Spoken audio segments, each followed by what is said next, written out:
पावन भूमि को मैं नमन करता हूँ कि भूमि की धरती पर मैं आपके बीच में आया और ये स्वतंत्रता संग्राम सेनानी बापू जगलाल चौधरी जी की धरती है और उस धरती पर मैं पहली बार आपके बीच में बिहार में आया और कांग्रेस का राष्ट्रीय सचिव बन करके पहला प्रभारी में बिहार का बना।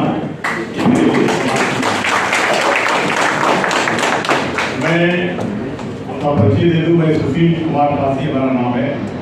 मैं कांग्रेस का अखिल भारतीय कांग्रेस कमेटी की जो उसका राष्ट्रीय सचिव हूँ और आपका इंचार्ज हूँ मैं आपके बिहार का। और लगभग 3 महीनों से मैं लगातार बिहार के जनपदों में जा रहा हूँ। तो मुझे सानिध्य मिला भाई विनोद चौधरी जी का। मैं पहले से नहीं जानता उनको, लेकिन जब मैं यहाँ पर आया तो ये एयरपोर्ट पर मेरा इन्होंने स्वागत किया और वहीं से आपसे जुड़ने का सिलसिला चालू हुआ। और मुझे लगता है कि आज पहली दफा मैं आप सबसे एक साथ मुझे मिलने का सौभाग्य प्राप्त हुआ है। इसलिए मैं पूरी कमेटी और सारे पदाधिकारियों को अभी धीरे धीरे हम रूबरू हो जाएंगे एक दूसरे को। मैं एक बड़े मकसद के लिए निकला हूँ, मुझे आपका साथ चाहिए और इसमें बहुत सारे ऐसे लोग होंगे जो सामाजिक सेवा में होंगे, कुछ अधिकारी कर्मचारी हैं, कुछ सेवानिवृत्त के लोग हैं। माना समाज का हर अंग यहाँ पर बैठा है जिसको हम प्रबुद्ध वर्ग कहते हैं, मनीषी वर्ग। इस देश में एक ऐसी लड़ाई लड़ी जा रही है जिसमें आपका साथ चाहिए और चूंकि हमारे आज के पुरखों ने उस लड़ाई को लड़ी, हमारा जो इतिहास है, हमारा जो जीवन है वो हमारे पुरखों से उनका इतिहास इतना गौरवशाली है कि देश के लिए, इस मिट्टी के लिए, इस पावन भूमि के लिए अपने प्राणों की जो है पूरा उत्तर भारत, पूरे देश के कोने कोने, मैं तो उत्तर प्रदेश का रहने वाला हूँ, वहां का इतिहास और बिहार का इतिहास या जिस प्रांत में भी जाता हूँ तो ऐसा मैंने आभास किया कि इस देश की लड़ाई लड़ने में किसी का सबसे ज्यादा योगदान है। योगदान तो सबका है, लेकिन अंग्रेजों से लड़ने में, इस देश की मिट्टी के लिए लड़ने में अगर किसी का सबसे ज्यादा योगदान है तो वो अनुसूचित जाति में पासी बिरादरी के लोगों का।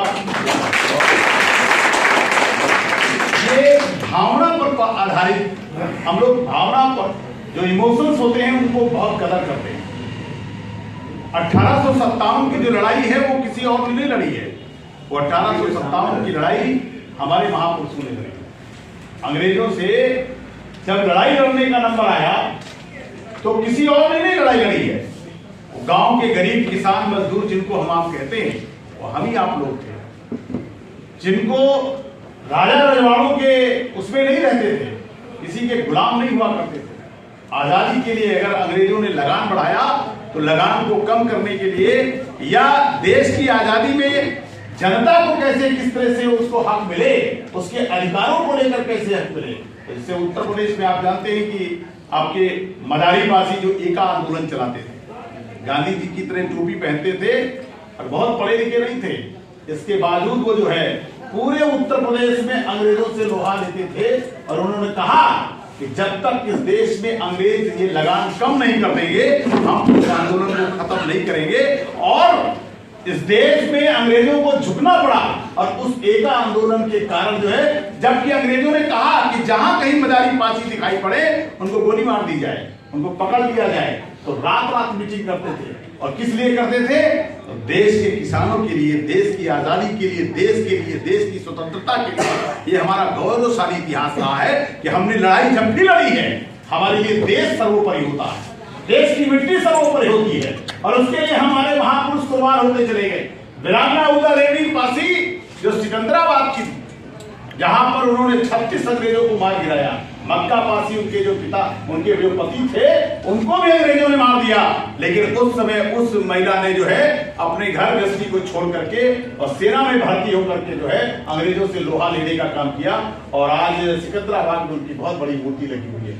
हम बताना आपको केवल ये चाहते हैं कि देश में आजादी की लड़ाई में हमारा योगदान है। बाबू जगलाल चौधरी जी स्वतंत्रता संग्राम सेनानी बन करके गांधी जी के साथ चले। और आज पूरे अगर महात्मा गांधी जी जब पटना आए थे, यानी जब बिहार आए थे, तो उनको सबसे पहले अगर राजेंद्र प्रसाद जी के साथ कोई साथ खड़ा था तो बाबू जगलाल चौधरी जी खड़े थे। उसमें कोई सत्ता की लड़ाई नहीं थी, आजादी की लड़ाई थी। आजादी की लड़ाई के लिए बाबू जगलाल चौधरी जी ने मतलब अपनी पढ़ाई लिखाई छोड़ करके, वो पढ़ने लिखने वाले मतलब व्यक्ति थे, एमबीबीएस कर रहे थे, लेकिन उन्होंने अपनी पढ़ाई की चिंता किए बिना, अपनी चिंता किए बिना देश की मिट्टी के लिए, बिहार की आजादी के लिए, बिहार के किसानों और नौजवानों की आजादी के लिए बाबू जगलाल चौधरी जी ने उसी समय स्वतंत्रता आंदोलन में गांधी जी के साथ चल पड़े। तो हमारा इतिहास ऐसा है, हम गौरवशाली इतिहास के हैं। और उसके बाद आपको मालूम है कि आप बिहार के सब रहने वाले हो कि बाबू जगलाल चौधरी जी ने फिर महात्मा गांधी के साथ, राजेंद्र प्रसाद जी के साथ, और जब 1937 में पहली बार जब बिहार में प्रांतीय चुनाव होता है तो उसमें भी उनको जो है राजनीति में संवैधानिक पद पर जाने का मौका मिला। और पहले कैबिनेट मंत्री अगर बिहार में कोई बना तो जगलाल चौधरी जी बनते हैं। तो हम आपसे कहना चाहते हैं कि कांग्रेस का और आपके समाज का रिश्ता जो है वो बहुत ऐसा अनमोल रिश्ता है। उस रिश्ते की दुहाई देकर के मैं आपके बीच में आया कि आजादी की लड़ाई होती है तो आप लड़ते हैं, जब देश संकट में होता है तो आप लड़ते हैं। चाहे उत्तर प्रदेश हो, चाहे बिहार हो, हमारे खून में है कि हम देश के लिए, आजादी के लिए लड़ते हैं। तो हम आपसे सिर्फ एक बात कहने आए कि आज इस देश में उस संविधान पर संकट है जिस संविधान की बदौलत हमारे आपके पुरखों को, हमारे आपके बाप दादाओं को, हमारे आपके नौजवानों को एक अच्छी जिंदगी मिली है।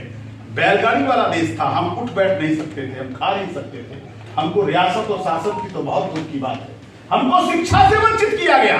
1857 में जब हमने क्रांति की लड़ाई लड़ी तो अंग्रेज हमको दुश्मन की तरफ देखता था। और यही कारण है कि 1872 में हमारे ऊपर जराइम एक्ट लगा। वो जराइम एक्ट इसका मतलब ये नहीं कि हम अपराधी थे।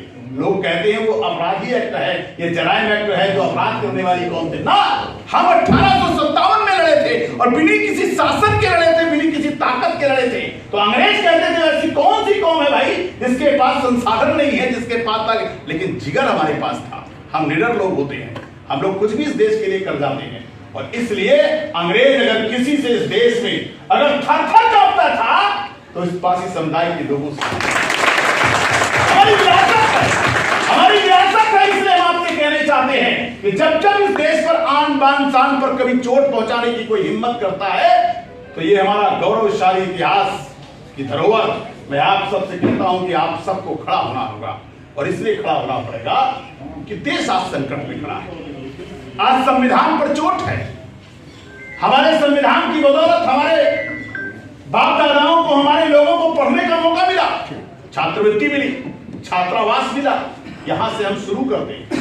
यानी अगर हमारे लोगों को छात्रवृत्ति नहीं मिलती, हमको आपको छात्रावास नहीं मिलता, शिक्षा का साधन नहीं मिलता और आरक्षण की व्यवस्था नहीं होती तो क्या हम भी पैंट शर्ट कोट पहन करके घूम सकते थे? नहीं घूम सकते। निश्चित तौर पर इस संविधान ने हमको आपको आगे बढ़ने का मौका दिया।